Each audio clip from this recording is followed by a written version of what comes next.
सर्वधर्मान् परित्यज्य मामेकं शरणं Vraj. The miseries of material existence and the most hopeless conditions of life is the best possible opportunity to turn to God.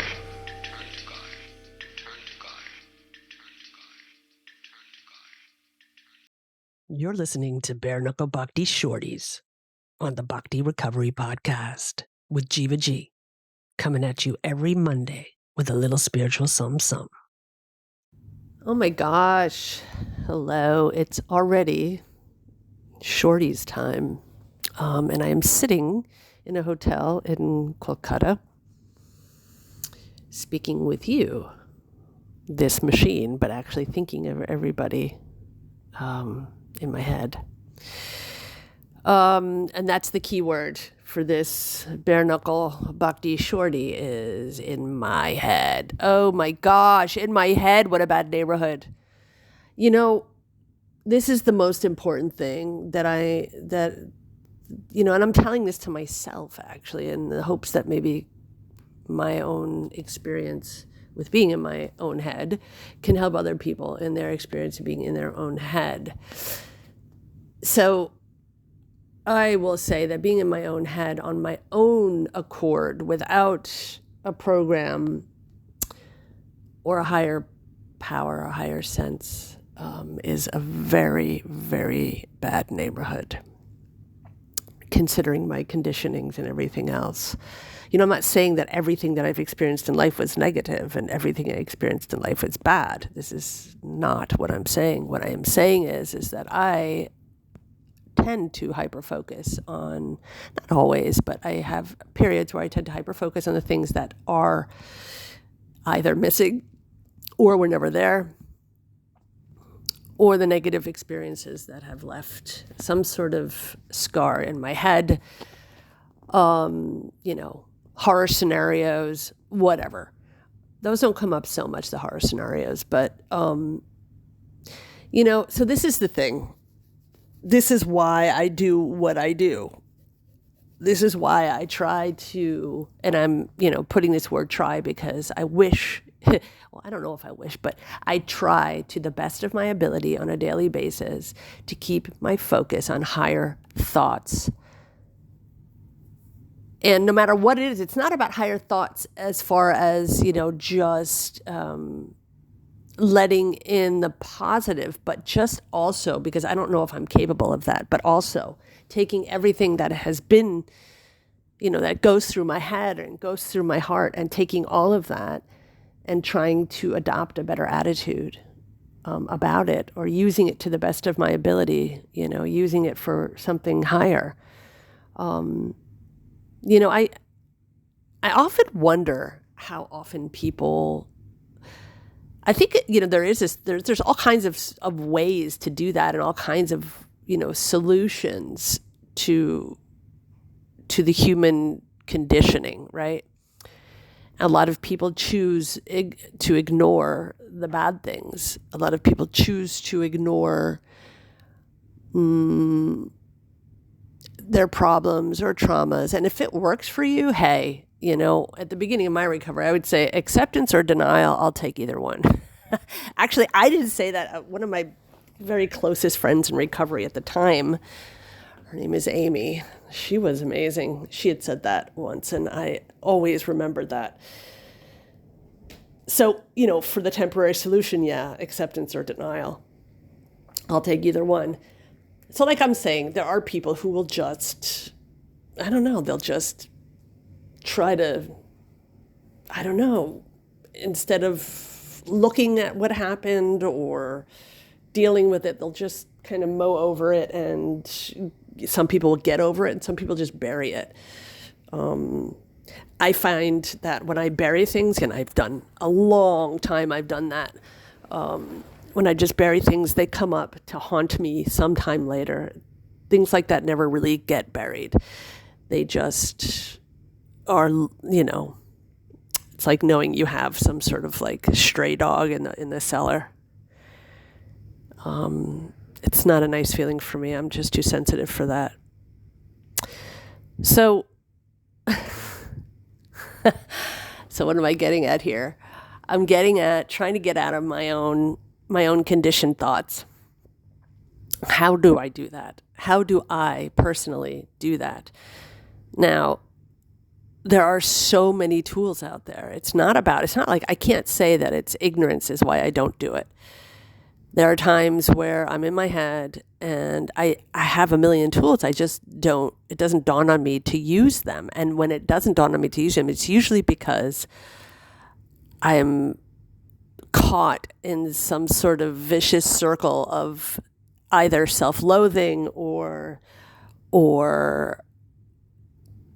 hyper-focusing or, just, I got to do this. I'm busy. I can't deal with it. I got to move on.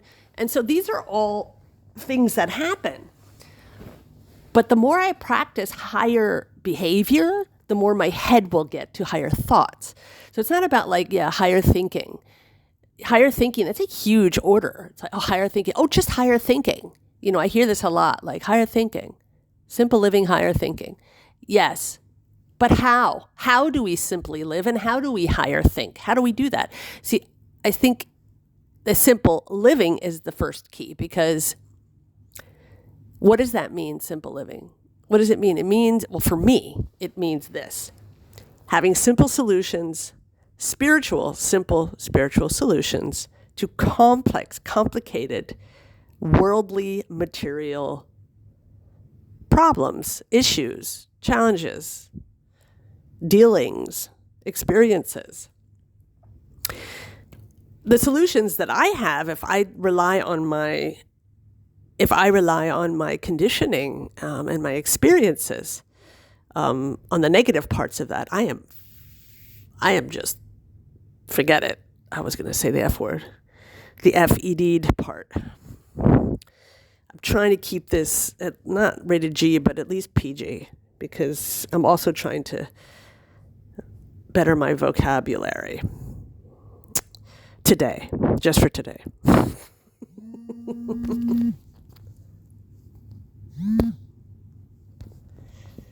Yeah. So my alarm just went off there. I hope that didn't interrupt anything. I said I was trying to have today, just for today, I'm trying to better my language. So think your way into good acting. Yes, maybe a little bit, but actually for me, the thing that works the most is to acting my way into better thinking, which means better actions, better situations, and whatever that is for you. For me, it's hanging around people who have better, who have, not better, that's the wrong word for that, but who have higher ideas and live it.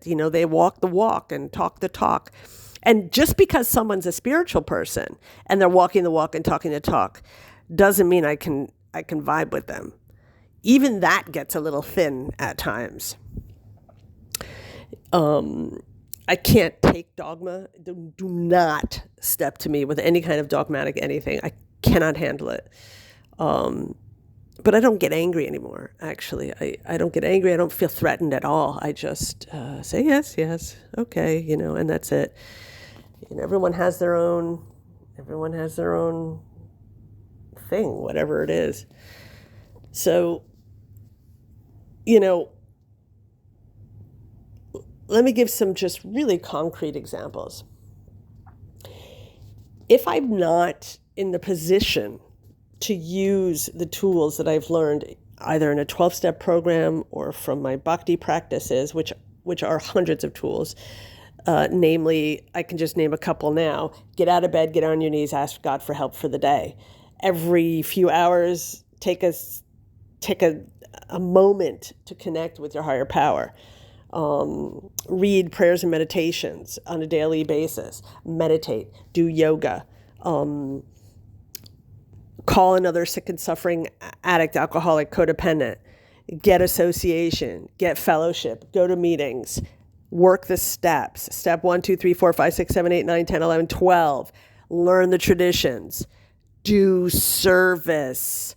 do service. These are the things that help me get through a day without being in my own head. So, those are a few things. But if all of that stuff doesn't help, which I've never experienced that it has not done its job in helping me and others, which is like a win-win sitch. The thing is this: I keep people around me that can lift me up. I spent so much time with people who don't lift me up when I'm, and I don't mean like, oh yes, yeah, everything's going to be good. That too. But I mean, just being around people who make me feel okay. I'm used to being around people who don't, my life in the past, was basically raised in a society, plus with my parents and everyone else around me. I chose the people because that's what I was conditioned to do. I chose people to tell me, I chose people to have around me that think that there's something wrong with me and want to fix me. Because I learned from a very early age that something's wrong with Gwen. Something's wrong with Gwen. What's wrong with Gwen? We need to fix Gwen. Gwen can't read well. Gwen can't write well. Gwen doesn't behave like normal people behave. Gwen doesn't do this. It was always about how to fix me. How to fix me. So the message I got is that I am broken and I need fixing. So I rebelled violently against this. And in the deepest part of my, I would say, I don't know if it's intellect or heart. It's really difficult to say, but part of my intellect or heart, I can't figure it out. I'll let you know when I do. Knew that I was the authentic me and I was really okay the way I was and I did what the heck I wanted. And I really did. I was not letting that condition me. But subconsciously, it really did a number on me. Subconsciously, I was never good enough. Subconsciously, I was broken. Subconsciously, I was something to be fixed. And all it took for me in my head and what I was conditioned and told was, just pull yourself together, suck it up, buttercup, and do it. So that was the solution. Yeah.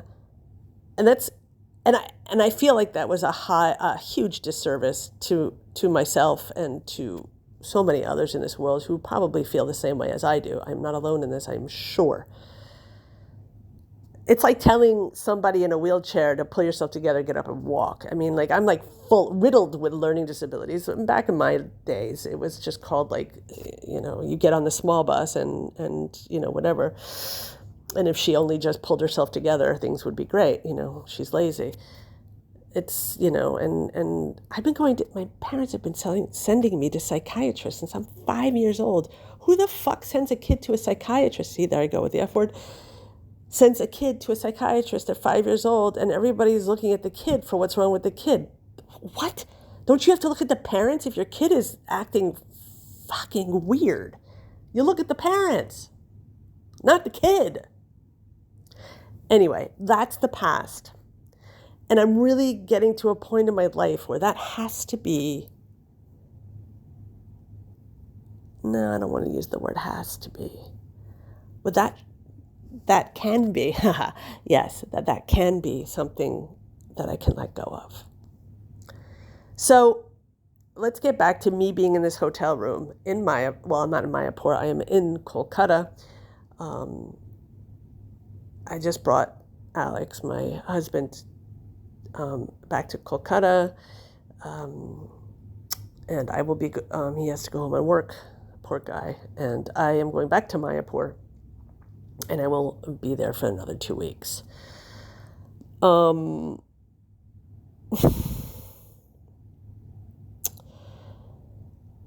I'm in this hotel room. And just so that people know, we have just bought this apartment in Mayapur. Now I am it's a very weird time for me. Mayapur is this spiritual place. It's a beautiful place. And outside influences say that I should be completely immersed in being in the holy Dham. And yes, I should. Hate this word. And I'm not even here yet, emotionally or mentally. I'm not here yet, not at all. I'm just in this, like, it felt like I've been here for like only 2 days. I can't even explain it. So basically what I'm saying is, I am not on a spiritual level at the moment. I am not feeling close to my higher power. Am I trying? Yes. Am I trying to the point of being frustrated? No. I don't do that to myself anymore. So what am I going to do next? Well, I have some things to take care of here. I'm going to take a shower. I'm going to say some prayers. I'm going to listen to some mantras. I'm going to listen to some verses of the Gita. And then I'm going to go take care of a couple of things and go to a Ayurvedic center, spend one night there, take care of myself a little bit, which is very good. Relax, meet a friend, have some time, and try to ground myself. And how do I do that? By reading some literature. I'm going to read some literature. I'm going to go to a meeting online. I'm going to do all of the things that help me ground myself and find myself, my higher self, which connects me to my higher power. So that's all, folks. Next, Bare Knuckle Bhakti Shorties will be next Monday. And I'm looking forward to it. I'll still be in Mayapur. I'll let you know how the week went. I hope you guys had a great week. And I love you all. And I hope this made some sense. This is just kind of like my babbles. We should call them like Babble Knucky Bhakti. Babble Knuckle Bhakti. That would be funny. Or not. Whatever. All right, guys. Have a great week. Haribo. Thanks for listening. I hope you liked the Monday Shorties. Don't forget to check out our full-length episodes on Thursdays. If you like what you heard, spread the word. Peace out. सर्वधर्मान् परित्यज्य मामेकं शरणं Vraj. The miseries of material existence and the most hopeless conditions of life is the best possible opportunity to turn to God.